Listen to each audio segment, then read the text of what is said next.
En febrero de 1960, un equipo del Mossad había dado con el domicilio de Adolf Eichmann y su familia en San Fernando, en la calle Garibaldi, en provincia de Buenos Aires. 15 días después, en marzo de 1960, llega Zvi Aharoni a Argentina. Él era un agente del Mossad y lo primero que hace es ir a la calle Garibaldi a reconocer el terreno. Él saca fotografías y alcanza a ver en su primera visita a una mujer con su hijo pequeño, en el frente de la casa. Ellos eran Verónica Liebel, la mujer de Adolf Eichmann, y Ricardo Francisco, que era su hijo menor, que había nacido en Argentina.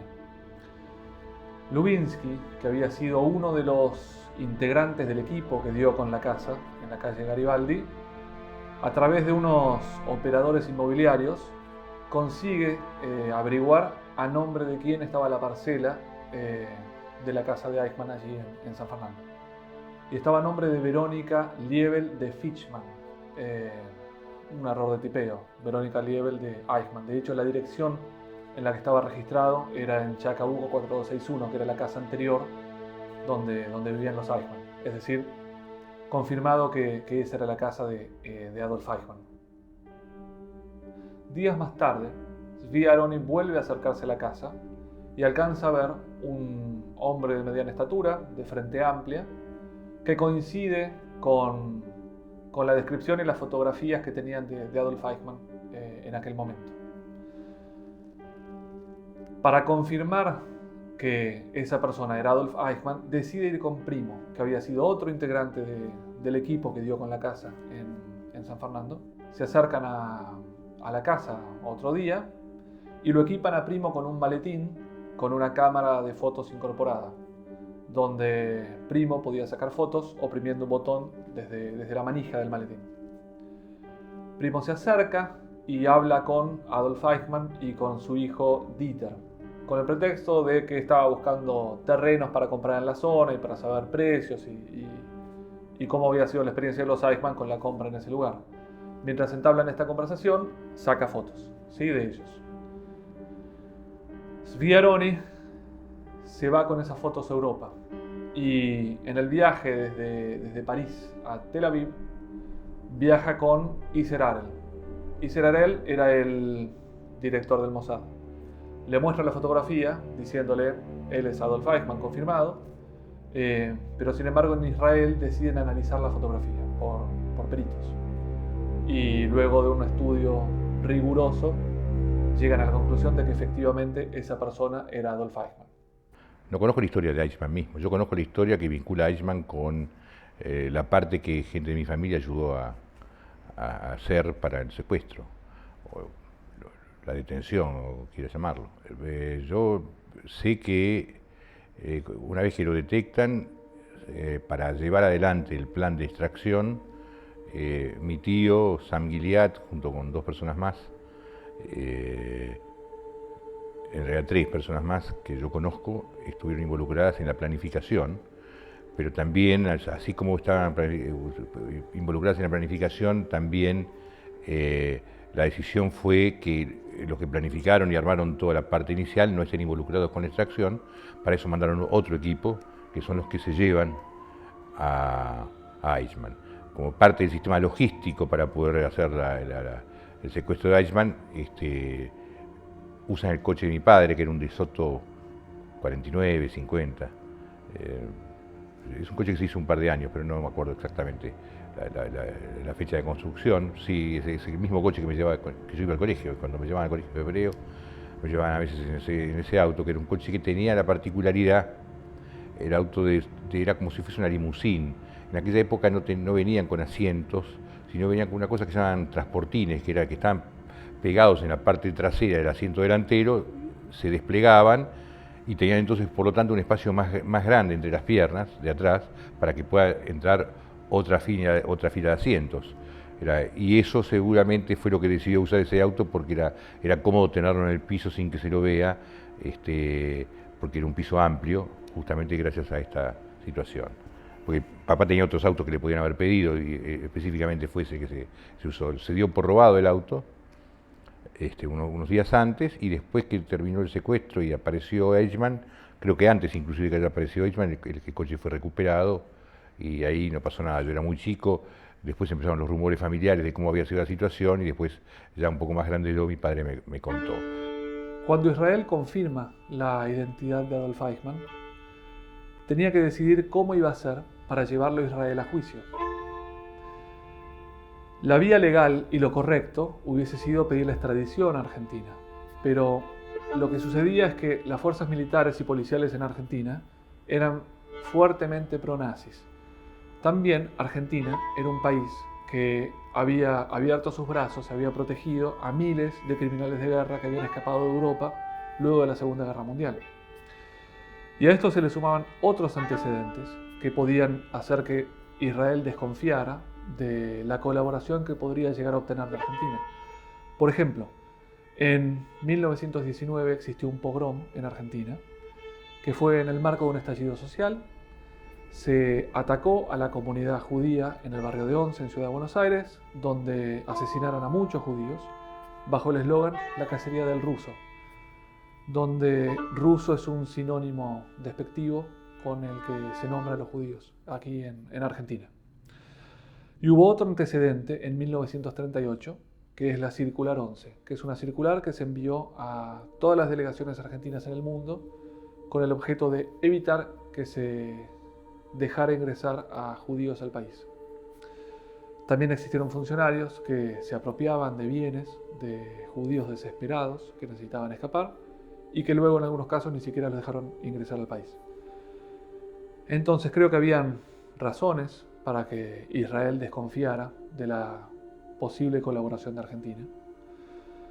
Y si hubiese pedido la extradición y Argentina la negaba, Eichmann hubiese podido escapar y no lo hubiesen visto nunca más. Por eso creo que la decisión fue correcta. A mí como argentino no me ofende que Israel lo haya hecho de esa forma. De hecho, me alegra que hayan podido hacer justicia, aunque haya sido con un hecho fuera de la ley.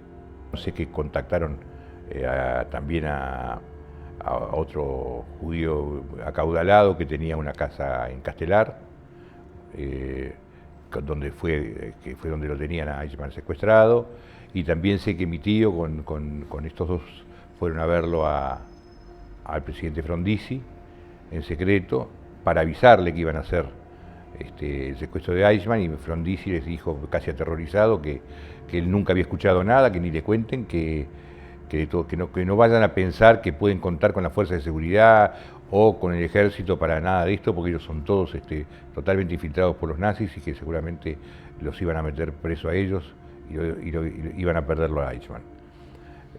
La situación era tan claramente urticante para el gobierno y tan difícil de manejar que cuando se produce el secuestro casi lo derrocan a Frondizi en ese momento. Fue una de las crisis más duras que tuvo Frondizi, antes de que, después efectivamente lo terminan derrocando. Pero una de las cosas que provocó mucha bronca en los militares fue esta situación, y al punto fue así de grave que los propios israelíes en ese momento evaluaron que no convenía en ese momento secuestrar a Mengele, que también ya lo tenían ubicado, y decidieron dejarlo pasar para más adelante, porque si en ese momento además lo sacaban a Mengele, seguramente Frondizi caía. Sam Gilead, el tío de Gabriel Levinas, y dos compañeros alquilan un departamento en el centro de la ciudad de Buenos Aires, que sería su centro de operaciones, al que llamaron Maoz, que en hebreo significa fortaleza. Desde allí planearon toda la logística de lo que fue la Operación Garibaldi, desde el alquiler de los autos, como por ejemplo el de Soto, del padre de Levinas, también las rutas hacia el área objetivo, que era la casa de los Eichmann, también las rutas de escape hacia la casa segura, que la casa segura es la casa donde iban a tener secuestrado a Adolf Eichmann, que esa casa la encontraron en Castelar y la llamaron Tira. En hebreo, Tira significa castillo. Terminados los estudios preliminares, pusieron en marcha el plan. Todos los agentes involucrados llegaron al país en vuelos desde distintos destinos. La idea era secuestrar a Eichmann, tenerlo cautivo en la casa segura en Castelar, para luego sacarlo del país en un vuelo de El Al, que había venido con una comitiva oficial a causa de la celebración de los 150 años de la Revolución de Mayo en Argentina. Se fijó que la fecha del secuestro sería el 11 de mayo de 1960. Y ese mismo 11 de mayo, a las 13 horas, almorzaron Isel Harel con los principales responsables de la Operación Garibaldi en una parrilla en Carlos Pellegrini y Corrientes. Allí ultimaron detalles, revisaron el plan en su totalidad y también plantearon posibles planes de contingencia en caso de que las cosas no salieran de acuerdo a lo que se había planeado. Terminado el almuerzo, se reúne todo el equipo en Castelar, en la Casa Segura, y a las 18:30 salen 2 vehículos hacia San Fernando. Uno es el de Soto, del padre de Gabriel Levinas, manejado por Zvi Aaroni. También iban con él Rafi Eitan, Moshe Tabor y Peter Malkin. Y en el otro vehículo, que era un Chevrolet, iban 3 personas, eran otros 3 agentes, que llevaban entre ellos un doctor, que lo llevaban por si fuera necesario drogar a Eichmann para que fuera en silencio.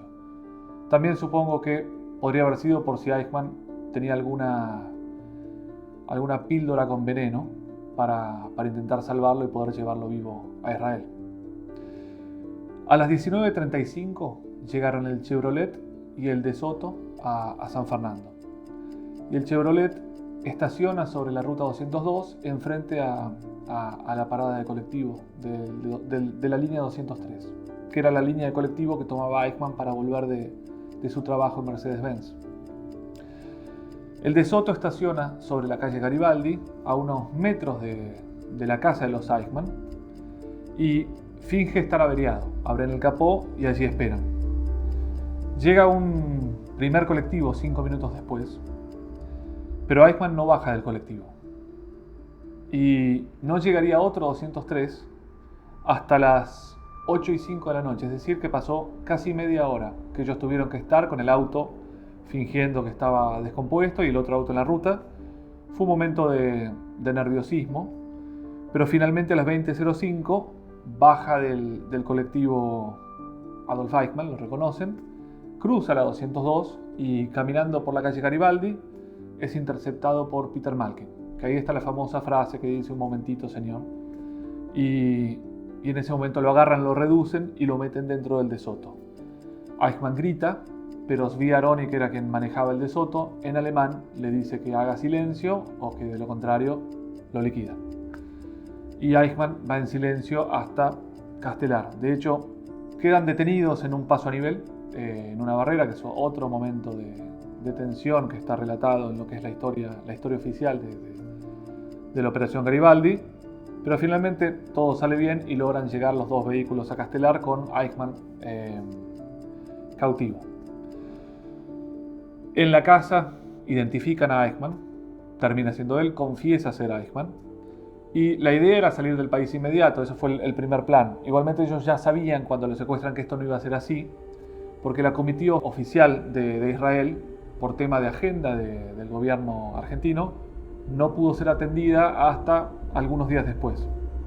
Por lo que finalmente el 18 de mayo, ¿sí? El 11 de mayo fue el secuestro, el 18 de mayo, una semana después, finalmente visten a Eichmann con ropas de aerolínea, como si fuera parte de la tripulación, lo drogan para que vaya inconsciente y lo rocían con whisky. Y de esa forma se dice que lo sacaron por el control en el aeropuerto de Ezeiza y pudo entrar al avión.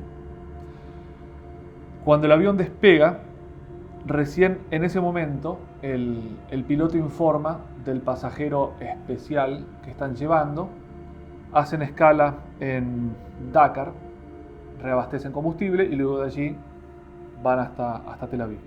Días más tarde, Ben Gurión, que era el primer ministro del Estado de Israel, anuncia al mundo la captura de Eichmann, y meses más tarde se realizaría el juicio que terminó con la condena de Eichmann a la horca.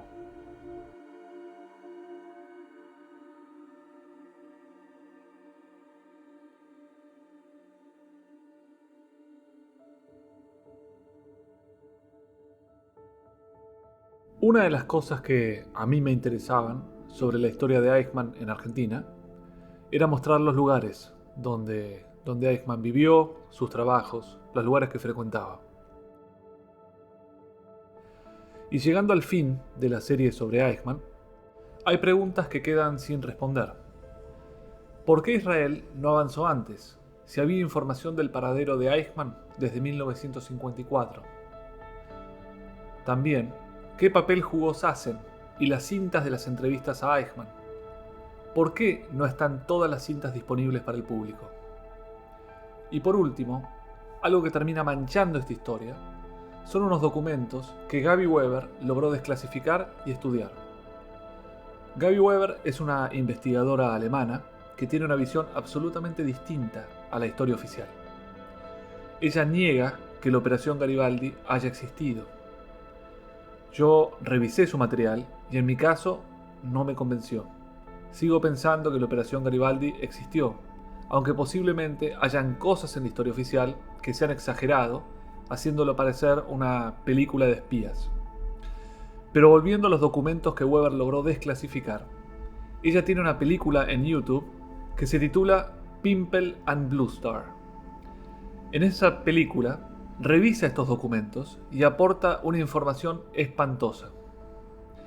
El BND, que son los servicios de inteligencia alemanes, en conjunto con el Mossad, estuvieron absolutamente involucrados en la designación del abogado para Eichmann, rechazando a los que no tuvieran la ideología correcta hasta dar con un abogado con el que pudieran trabajar. ¿Cuál era el objetivo? Que Eichmann no involucrara a Hans Globke, que era el secretario de Adenauer. Adenauer era el canciller de la República Federal Alemana. Globke tenía un pasado oscuro. Él había estado involucrado en el dictado de las leyes raciales de Nuremberg en 1935. La realidad es que Eichmann tenía el derecho a ser defendido por un abogado que no estuviera limitado o que no respondiera a órdenes de Alemania e Israel sobre cuáles temas tratar y cuáles otros no. Eso es lo que sucede cuando la política se mete. Todo se ensucia. Me gustaría que quede claro que no siento pena por Eichmann. Creo que él pagó por las cosas que había hecho, pero no deja de haber sido utilizado como chivo expiatorio cuando habían muchos más como él que merecían también ser llevados a juicio para recibir una condena acorde a sus crímenes.